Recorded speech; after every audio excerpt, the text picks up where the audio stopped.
Terima kasih Anda masih bersama kami di Redaksi Pagi. Pemirsa, ratusan truk logistik tertahan di antrean panjang menuju Pelabuhan Ciwandan, Kota Cilegon, Banten.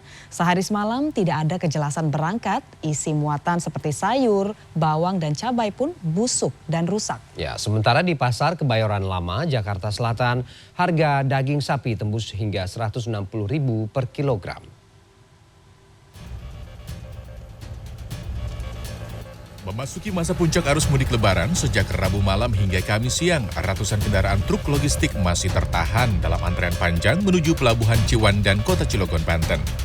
Selain karena penyeberangan yang memprioritaskan kendaraan roda 2, penumpukan kendaraan ini juga disebabkan karena lambatnya proses bongkar muat dan ketersediaan kapal. Sehari semalam tak kunjung diberangkatkan membuat isi muatan truk yang didominasi sayur dan buah-buahan mulai busuk dan rusak. Kerusakan ini menimbulkan kerugian yang harus ditanggung para sopir. Kemarin sore jam 7-an lah Pak, kurang lebih. Berarti sampai siang ini belum bisa masuk ke pelabuhan bisa masuk, ya? Saya bisa kena klaim oleh bos karena barang sudah kurang bagus. Bagaimana?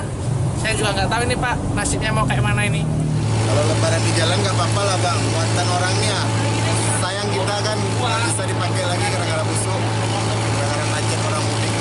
Rugi juga ya Bang ya? Rugi. Soalnya sopirnya nanggung Bang. Kalau yang punya barang nanggung nggak apa-apa.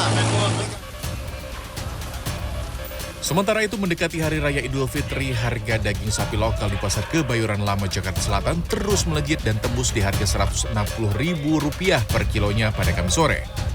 Menurut pedagang, naiknya harga daging sapi lokal terus terjadi sejak awal menjelang Ramadan. Sebelum puasa masih 130 ya.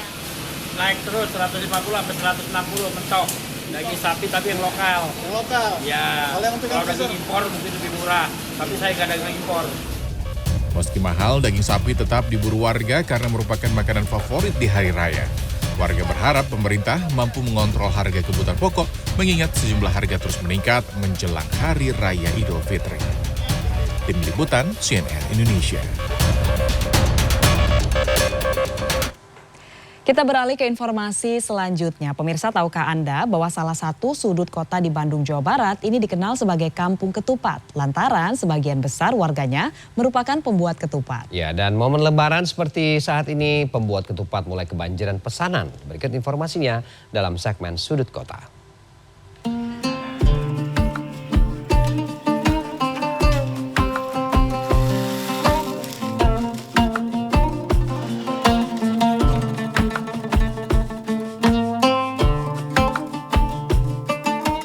Lebaran memang identik dengan silaturahmi, tetapi tidak lengkap ya rasanya kalau misalkan lebaran tanpa kehadiran ketupat.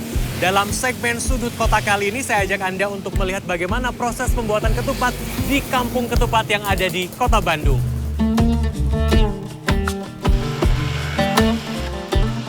Lokasi pembuatan ketupat ini berada di Kecamatan Babakan, Ciparai, Kota Bandung.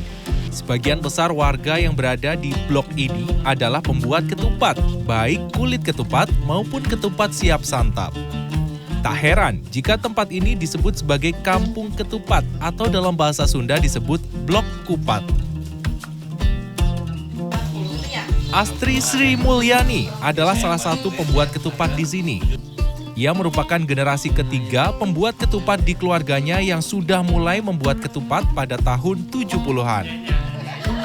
Menjelang Lebaran, Asti bersama anggota keluarga lain mulai sibuk membuat ketupat. Lebaran kali ini, ia menerima sekitar 10.000 buah pesanan ketupat. Jumlah ini meningkat 2 kali lipat dari bulan sebelumnya. Satu buah kulit ketupat dibanderol Rp1.000. Asti pun bisa mengantongi jutaan rupiah.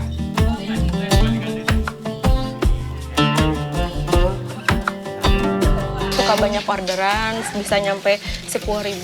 Kalau tahun sekarang 10.000. Mau bikin 10.000? Iya, 10.000 biji. Waduh, nah gimana Teh untuk membuat 10.000 itu kan memang sudah dibuat dari jauh-jauh hari atau gimana? Ya kadang H-2, kadang sebelumnya. Terus kadang diorderin ke yang rumah-rumah. Per rumah-rumah kan ada banyak yang setiap rumah kan pada bisa bikin ketupat. Nah jadi diburuhin gitu. Jadi nggak cuma di sini tapi juga di berbagai titik lain nanti dikumpulin. Iya, dikumpulin 10.000. di sini gitu. Oke. Setiap 100 bijinya tuh ongkosnya tuh 10.000. Menurutnya, menjaga kualitas ketupat penting dilakukan. Hal itu dimulai dari pemilihan bahan baku. Ketupat terbuat dari janur atau daun kelapa. Semakin kuning warna janur, maka akan baik pula ketupat yang dihasilkan setelah direbus. Hal lain yang perlu diperhatikan adalah soal keterampilan menganyam ketupat. Bentuk segi empat yang simetris akan berpengaruh pada kepadatan ketupat setelah direbus. Oke, waduh, terlalu sempit. Waduh, ternyata saya coba untuk membuat ketupatnya langsung loh, diajari oleh expertnya. Susah ya Teh ya, meskipun tadi instruksinya sudah sangat pelan-pelan dan juga hati-hati. Lihat, ini buatan saya tidak berbentuk. Kalau misalkan Tetehnya udah lumayan berbentuk. Waduh, kalau misalkan expertnya atau ahlinya ini dalam 1 jam kurang lebih bisa membuat berapa Teh? 100. Tutup mata bisa? Tutup mata bisa loh. Saya aja yang buka mata sambil santai. Susah ternyata, nggak gampang. Saya belajar dulu ya, saya lanjutin dulu. Gimana lagi Teh? Berarti harus kembali ke awal. Ini udah Ada lebih dari 200 orang di RW 13 Blok 4 ini yang menjadi pembuat ketupat. Tidak ada yang tahu pasti kapan persisnya pembuatan ketupat di sini mulai muncul. Tetapi menurut salah satu warga, kebanyakan pembuat ketupat di sini secara turun-temurun. Iya, turun-temurun. Jadi yang penduduk yang ini juga bisa yang bikin ketupat. Karena hari ini banyak yang biasa nggak bikin, biasa kerja, karena kan otomatis libur, ya otomatis beli janurnya ya bikin buat jual ke pasaran. Harga yang relatif terjangkau membuat alasan sejumlah konsumen membeli ketupat langsung di kampung ketupat ini. Banyak orang yang bilang kalau langsung ke pembikinnya lebih murah gitu Pak. Jadi saya juga mencoba ke sini udah 2 kali lebaran saya belinya ke sini terus Pak.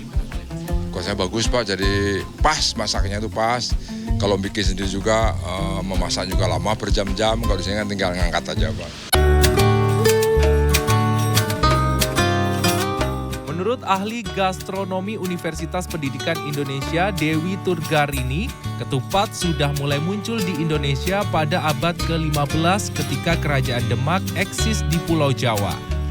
Ketupat diklaim juga sebagai bentuk syiar penyebaran agama Islam oleh Sunan Kalijaga. Dewi menyebut ada beberapa makna filosofis dari ketupat. Cara melipat saja sudah menunjukkan upaya untuk membersihkan hati dari kerumitan hubungan silaturahmi yang mungkin sebelumnya terjadi. Kemudian beras sendiri itu punya makna simbol kebahagiaan.